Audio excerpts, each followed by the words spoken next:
ignored. In fact, they supported China in United Nations. They supported China in international forum.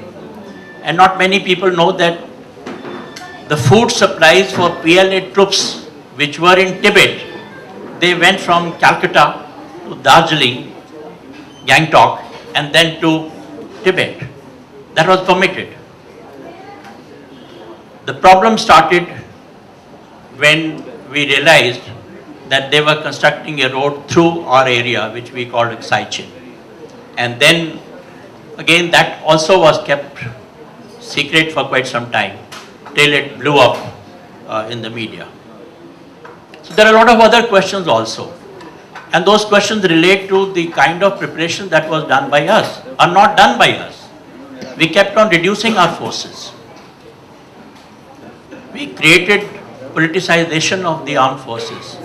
You will recall Krishna Menon and B.N. Kaul. It was nothing else but politics interference. There were dissensions in the armed forces.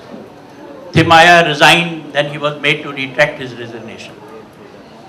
And all that came down to the lower level. People did not have equipment. People did not have much faith in their senior officers.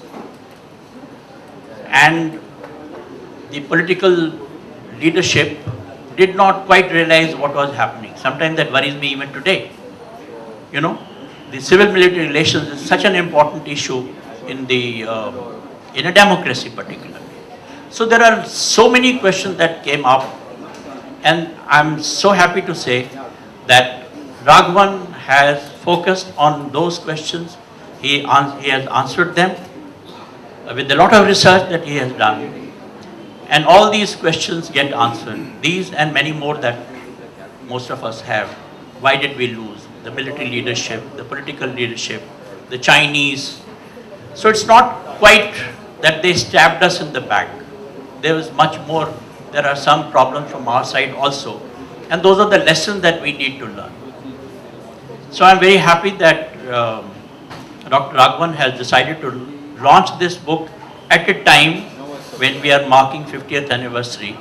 And at a time I feel that the lessons of 1962 war are extremely useful for us.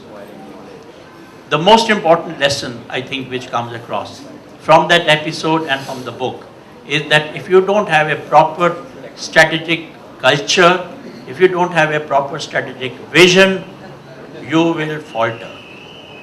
That is the greatest requirement, greatest need amongst our political leaders and other leaders, civil as well as military today. I believe that strategy requires a long peep into history, but a longer peep into the future and the vision that you have.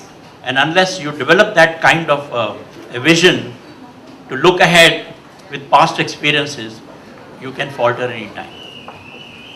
The book is very well written. It's not very long, yet it covers almost everything. It's a very readable and in a very sequential manner that anybody will reading it, enjoys reading it. I'm sure some of you would want to find out what is happening now about India and China. You know, I mean, that's the question that I get asked wherever I go. I don't think it is in anybody's interest to have a war with China. We are two nations today doing very well.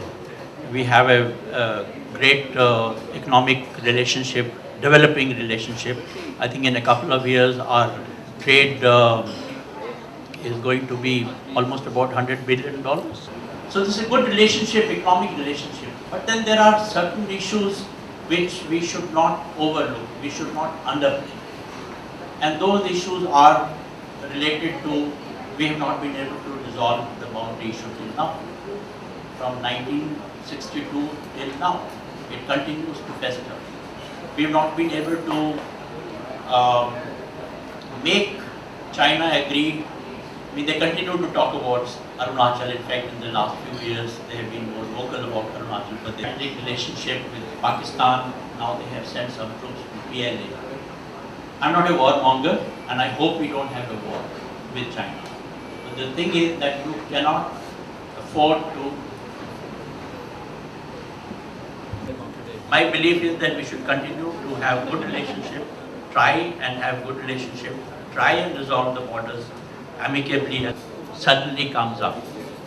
You know, the only way we can make China see our point of view sometimes, I feel, is if we send a message to them that, look, if you do anything wrong, we are prepared for it and we will be able to give it back to you in some way. Borders, that calls for a certain amount of military preparedness. That calls for modernization of armed forces, etc. It doesn't mean larger strength, but it means a bigger punch. I mean, all those things are necessary. I have seen it again in 1986 when they occupied area called Wangdong. Some of you may have heard about it.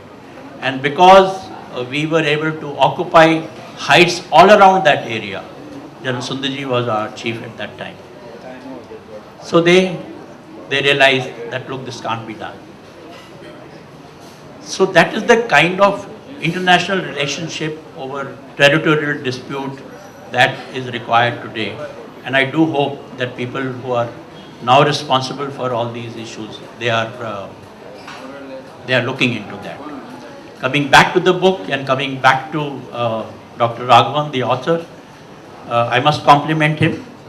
I think he's written a very well-researched book, very objective analysis, and it has come out at the right time when we are marking the 50th anniversary and we should be remembering the lessons of that war. So my compliments to him and my compliments to the publisher and all other people who have helped him write the book. That includes the family, both his wife and his daughter. That includes Aruna, Colonel Dr. Aruna Menon, who is now posted in Panchkula where I live, and everybody else who has been his colleagues and who has assisted him writing. So my congratulations to all of you and wish you all the best.